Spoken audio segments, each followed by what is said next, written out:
Hermann Simon, Hermann Simon. And how should we identify you? I am a CEO of Simon-Kucher Partners, an international consulting company. Kucher is Kucher. It's a management consulting company? We are a management consulting company focusing on strategy and marketing, and we are in 8 countries now. I founded this company when I still was a professor, and since 7 years I have been full-time the CEO of this little company. So tell me, how did you get to know Peter Drucker? The first time I met Peter Drucker was in the early 80s in Germany. I had read some of his books, Adventures of a Bystander. His biography impressed me most, and it was a big event to meet him for the first time. And what was that like? Tell me about it. We immediately were on a good relationship. I gave him a little book of mine in German. He gave me his most recent book then with a dedication, and so we were immediately on good terms. He's a charming guy. And do you correspond? Since then we have been corresponding regularly. I have visited him a couple of times in his home in Los Angeles, and I've learned a lot from him. What have you learned? The most important thing I have learned is that the fundamental management truths don't change much over time.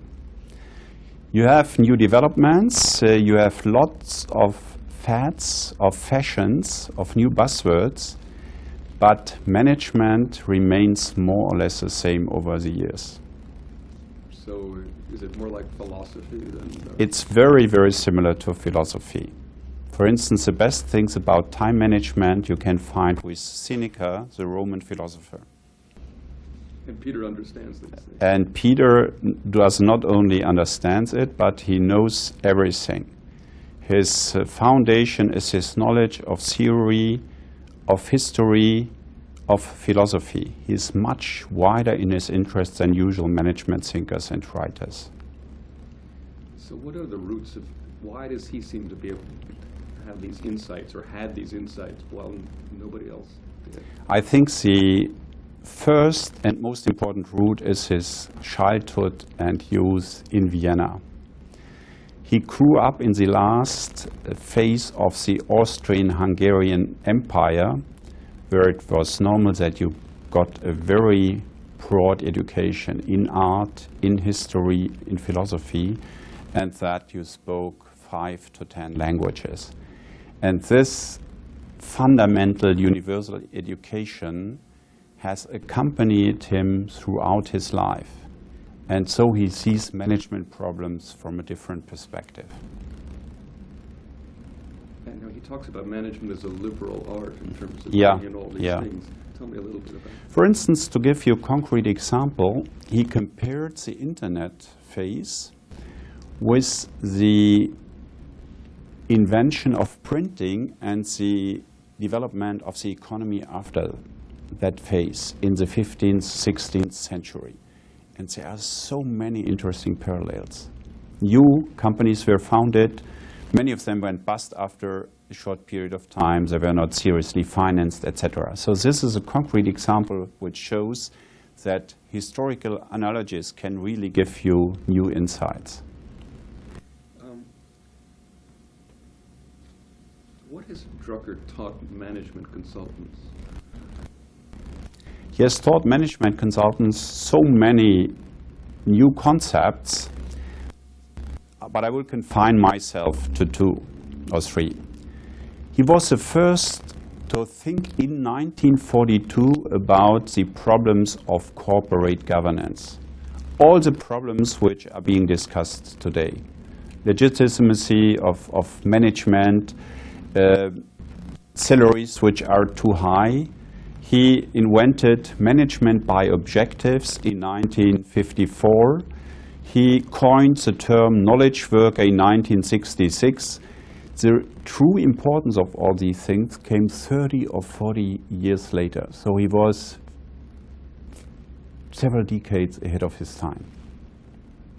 guess again, let me ask, how did he get so far ahead of everybody else? Because he is a master in fundamental thinking. He thinks things through, and when you do that, you come to the root of the problem. And in the fast-living management discipline, very few people are fundamental thinkers. And that's it? That's it. It's that simple, but that's quite difficult.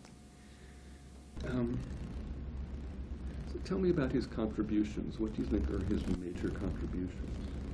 There is not one major contribution. I think there's a red thread running through that from time to time he identifies very early the big challenges. Right now, it's the population dynamics, the different perspectives we have on human resources, that we see employees as a resource, not only as a cost.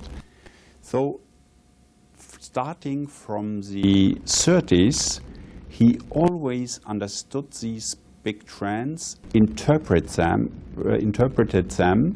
and thus gave us new insights. Tell me just about your impressions of him as a person when you met him. Very charming, and we always had discussions which were wide-ranging. Though I had always prepared a number of points on management which I wanted to discuss with him, we never arrived at these points. We discussed history, philosophy, and there he is as creative and as strong as in business. He's a wonderful conversationalist. He is a conversationalist, which comes, of course, from his general education.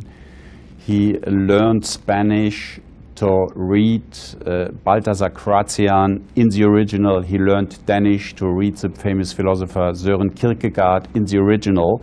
And if you meet such a person, it's really a one-time event which you will never forget.